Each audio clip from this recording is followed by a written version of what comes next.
लोगों को शिकायत है, जैसे कि हिंदू व्यक्ति उसमें कैसे रहेगा, इन चीजों को लेके काफी कुछ शिकायतें हैं सदस्य के लेके। इस तरह से उसके सुधार के लिए माननीय सर्वोच्च न्यायालय जो आदेश करेगा, तो अपनी सुनवाई के बाद जो भी फैसला आएगा, मैं समझता हूं हमारे देश के इस्लाम को मानने वाले प्रतिपक्ष को भी शायद अच्छा लगा होगा कि अमेंडमेंट एक्ट जो बिल आया है वक्त पे, वो अच्छा है। वो तो नहीं बोले, राहुल गांधी जी नहीं बोले, और प्रियंका गांधी जो पहली बार लोकसभा की सांसद बनी माननीय, वो विदेश में घूम रही थी, जब चर्चा हो रही थी वो बाहर घूम रही थी, तो उन्हें भी लगा होगा कि शायद इसमें सुधार ज्यादा है, और उन्हें सोचा होगा कुछ कमियां हैं, तो माननीय सर्वोच्च न्यायालय बैठा है, उसमें सुधार देगा, और सुधारात्मक प्रक्रिया पश्चिम बंगाल में हो रहा है वो गलत है, वो दुखद है, उससे माननीय सर्वोच्च न्यायालय भी दुखी है, और लोकसभा, राज्यसभा और देश के महामहिम राष्ट्रपति और कानून विद भी इससे, और हमारे देश का इस्लाम को मानने वाला भी व्यक्ति दुखी है। वो नहीं, सब नहीं चाहते कि ऐसा हो, कोई दंगा हो, कोई आगजनी हो, सब रहते हैं। कानूनी लड़ाई है, कानूनी लड़ाई लड़ी जा रही है। कोई इसी बात पे बवाल कर देता है कि हम भारत माता की जय नहीं बोलेंगे, और इस्लाम धर्म को मानने वाले बोलते नहीं,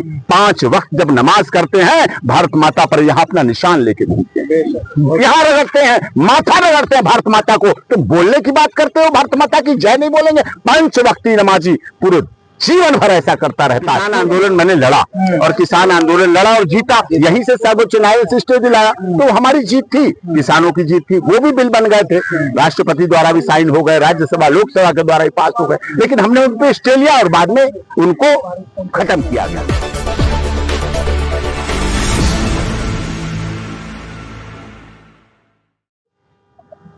माननीय सर्वोच्च न्यायालय वक्त अमेंडेड एक्ट जो बिल बना, उसकी सुनवाई कर रहा है, विभिन्न याचिकाएं हैं, और यही हमारे लोकतंत्र की खूबी है और खूबसूरती है।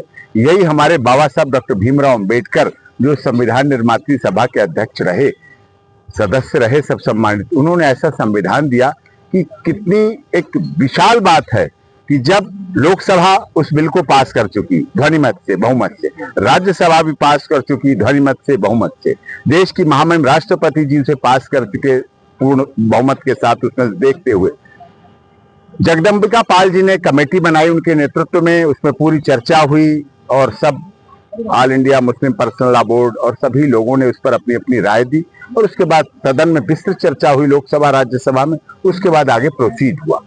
और उसके बाद भी यदि कुछ लोग असंतुष्ट हैं, देखिए विचारधाराएं मनभेद हो सकते हैं, मतभेद हो सकते हैं, कोई व्यक्ति और सुधारना चाहता है कि संसद का बना हुआ कानून, लोकसभा राज्यसभा का पास किया हुआ विधेयक, उसमें भी अगर कोई कमी रह जाती है तो उसको सुधारने के लिए माननीय सर्वोच्च न्यायालय में याचिकाएं लगाई गई, याचिकाएं सबकी लगाई, और माननीय सर्वोच्च न्यायालय उन्हें प्राथमिकता के आधार पर सुन भी रहा है और लंबी सुनवाई कर रहा है। यही खूबसूरती है। माननीय सर्वोच्च न्यायालय जीवंत है, ज्वलंत है, जागृत है।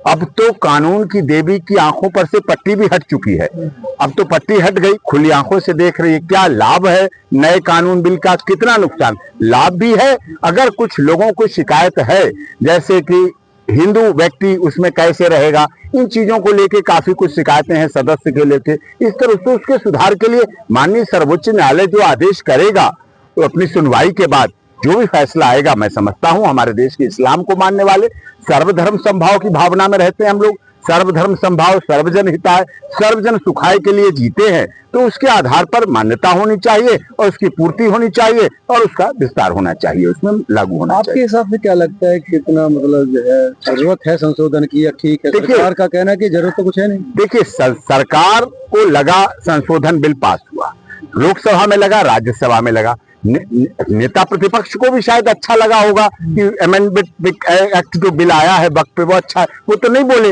राहुल गांधी जी नहीं बोले, और प्रियंका गांधी जो पहली बार लोकसभा की सांसद बनी माननीय, वो विदेश में घूम रही थी, जब चर्चा हो रही थी वो बाहर घूम रही थी, तो उन्हें भी लगा होगा कि शायद इसमें सुधार ज्यादा है, और उन्हें सोचा होगा कुछ कमियां हैं, तो माननीय सर्वोच्च न्यायालय बैठा है, उसमें सुधार देगा और सुधारात्मक प्रक्रिया शुरू हो जाएगी। ये तो भावना रही होगी और ये भावना होनी भी चाहिए। देखिए, प्रतिपक्ष के नेता की जिम्मेदारी है, लेकिन मैं एक बात जरूर कहना चाहूंगा, हमारा देश अमन चैन कर रहा है। यहाँ हिंदू, मुस्लिम, सिख, ईसाई, जैन, पारसी, सर्वधर्म समभाव, सर्वजन हिताय, वसुधैव कुटुंबकम, one earth, one family, one future, one health के आधार पर रहा। जैसे सभी राज्यों में पूर्ण शांति है, तो पश्चिम बंगाल में हो रहा है वो गलत है, वो दुखद है, उससे माननीय सर्वोच्च न्यायालय भी दुखी है और लोकसभा राज्यसभा और देश के महामहिम राष्ट्रपति और कानून विद भी इससे, और हमारे देश का इस्लाम को मानने वाला भी व्यक्ति दुखी है। वो नहीं, सब नहीं चाहते कि ऐसा हो, कोई दंगा हो, कोई आगजनी हो, सब रहते हैं। कानूनी लड़ाई है, कानूनी लड़ाई लड़ी जा रही है। माननीय सर्वोच्च न्यायालय में पहुंचे हैं,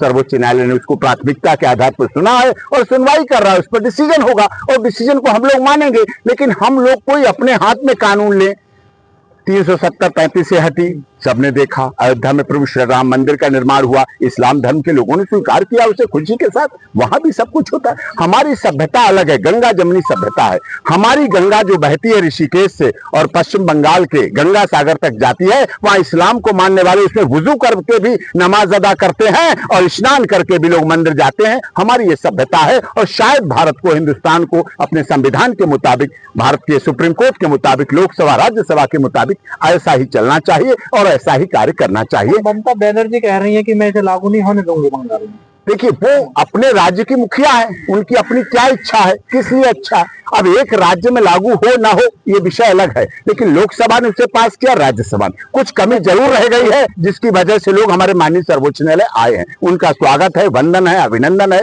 दिल की गहराइयों से स्वागत है और माननीय सर्वोच्च न्यायालय इसको सुनवाई कर रहा है। हमें सर्वोच्च न्यायालय पर भरोसा रखना चाहिए, अपने बाबा साहब डॉक्टर भीमराव अम्बेडकर जो संविधान हमें दिया उस पर भरोसा रखना चाहिए और हमें देश के संविधान पर भरोसे के अनुसार कार्य चल। संसद से पास हुआ कानून क्या कोई मुख्यमंत्री इस प्रकार कह सकता है कि मैं अपने यहाँ लागू नहीं होने दूंगा? नहीं, ऐसा कहना, देखिए उन्होंने किस दिन के लिए कहा। माननीय सर्वोच्च न्यायालय अगर कह देगा तो वो कह देंगे ठीक। कुछ तुष्टीकरण लोग करते हैं वोट बैंक की राजनीति के लिए। ये वोट बैंक की राजनीति से हमारा जो सामूहिक एक प्रयास है, जो सर्वजन हिताय, वसुधैव कुटुंबकम, सर्वधर्म संभाव की भावना है, जो महात्मा गांधी ने हमें संदेश दिया सबके लिए, वो थोड़ा सा बिखर जाता है, वो टूट जाता है। कोई कुछ नारा दे देता है, कोई कुछ नारा देता है, कोई इसी बात पे बवाल कर देता है कि हम भारत माता की जय नहीं बोलेंगे। और इस्लाम धर्म को मानने वाले बोलते नहीं, 5 वक्त जब नमाज करते हैं भारत माता पर यहाँ अपना निशान लेके घूमते हैं, यहाँ रगड़ते हैं, माथा रगड़ते हैं भारत माता को। तो बोलने की बात करते हो, भारत माता की जय नहीं बोलेंगे। 5 वक्ती नमाजी पूरे जीवन भर ऐसा करता रहता है, उसकी कोई बात नहीं करता, उसकी कोई बात नहीं करता है। इसका सवाल, प्रधानमंत्री जी ने 2 दिन पहले कहा कि वक्त की जमीनों का सही इस्तेमाल होता तो मुस्लिम लड़के पंचर नहीं लगाते। नहीं, देखिए पंचर भी एक काम है, खैर मैं ऐसा नहीं मानता। गाड़ी खड़ी हो जाए ये क्या बात हुई?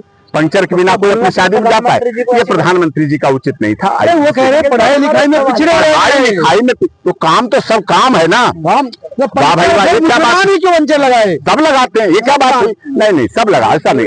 जो जिसको काम है, कार्य कर्मण्येवाधिकारस्ते मां फलेषु कदाचन। कर्म वर्ग की वर्ष काम पूजा है, काम जो बोर्ड ने ठीक तरह से काम नहीं किया, प्रॉपर्टी से जिस तरह इस्तेमाल कुछ लोगों ने देखिए मठों का भी दुरुपयोग हो रहा है, वक्त का भी जरूर दुरुपयोग होगा, क्यों नहीं? वो जानते हैं। मठों में भी कितने लोग बैठे हैं, सत्तासीन बैठे हुए, सब चढ़ावा आ रहा है, चंदा आ रहा है, उसका क्या प्रयोग हो रहा है? क्या सरकार के लिए प्रयोग हो रहा है? क्या जनहित के लिए प्रयोग हो रहा है? क्या है ना? मतलब ये वक्त बोर्ड, मतलब वक्त, इसका फुल मीनिंग क्या है?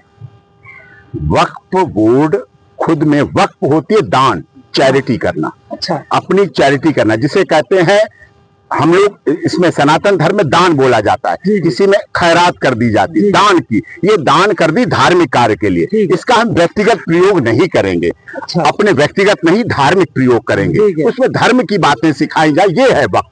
और उसमें अमेंडेड एक्ट हुआ है, उस पर माननीय सर्वोच्च न्यायालय चर्चा कर रहा है, सुनवाई कर रहा है। तो कह रही है के नाम पे ये अतिक्रमण कर रहे थे, निजी संपत्ति बना लिया। देखिए, अतिक्रमण तो धर्म के नाम पर, चाहे हिंदू हो, चाहे मुस्लिम हो, चाहे सिख हो, चाहे ईसाई हो, चाहे जैन हो, चाहे पारसी, कोई धर्म हो, धर्म के नाम पर तो कुछ लोग फायदा उठाने वाले, अनुचित लाभ उठाने वाले तो सब धर्मों में उठाते हैं, लेकिन धार्मिक आस्था खत्म भी नहीं होती, धर्म चलता रहता है। धर्म अबाध गति से चलने वाली नित्य प्रक्रिया है। लोग आते हैं जाते, नेता आएंगे जाएंगे, सत्ता आएगी जाएगी, बिगड़ेगी सरकार, बनेगी बिगड़ेगी, सब होगा, लेकिन धर्म बना रहेगा। गैर मुस्लिम जो मेंबरों की बात की जा रही है, ये कहां तक जाएगी? देखिए, अब माननीय सर्वोच्च न्यायालय सुनवाई हो रही, वैसे मैं आपको कमेंट करता, लेकिन माननीय सर्वोच्च न्यायालय इसको सुन रहा है, फिर मेरा एक कमेंट उचित नहीं रहेगा। उसको सुनवाई हो जाए, सांसदों ने पास किया, लोकसभा। देखिए, विपक्ष की भूमिका थी, किसान आंदोलन मैंने लड़ा और किसान आंदोलन लड़ा और जीता, यहीं से सर्वोच्च न्यायालय से स्टे दिलाया, तो हमारी जीत थी, किसानों की जीत थी। वो भी बिल बन गए थे,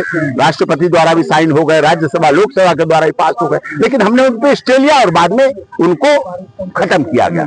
तो वो देश के लिए था आवश्यक, तो जैसा क्या इस पे स्टे लगेगा सर? आप देखिए, मैं आप तो मैं चीफ जस्टिस वाला सवाल मुझसे पूछ रहे हैं, ये तो सवाल उनको समय बताएगा, वो समय बताएगा, वक्त बताएगा, लेकिन हमें अपनी शांति से, प्रेम से, एकता से, अखंडता से, सौहार्द से अपने देश को चलाना है। यहाँ गंगा जमनी सभ्यता रही है, यहाँ उसको हमें अपनाना है।